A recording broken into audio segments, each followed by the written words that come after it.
చీలమండలం అంటే నీ రహస్య పాపాలను దేవుడు చూస్తాడట. బాహ్య పాపాలను విడిచిపెట్టేశాం, కానీ ఇక్కడికి వచ్చిన తరువాత నీ రహస్య పాపాలను కూడా దేవుడు చూస్తాడట. ఒక్కసారి పరమగీతము 7వ అధ్యాయం 1వ వచనం ఒకసారి చూద్దాం. పరమగీతం 7వ అధ్యాయం 1వ వచనం.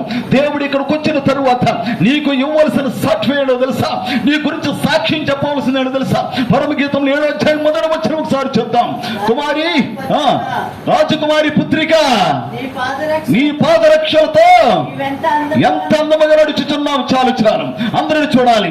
ఈ సంఘములోకి చేర్చబడిన తరువాత దేవుడు చేస్తున్న సాక్ష్యం ఏంటో తెలుసా? సంఘములో నీరు ఉదకం అనే వాక్యం ప్రవహిస్తూ ఉన్నది. ఈ వాక్యం ప్రవహిస్తున్నప్పుడు అది వాక్యము నిన్ను ఏం చూస్తుందంటే నీ హృదయ రహస్యాలు చూస్తుంది.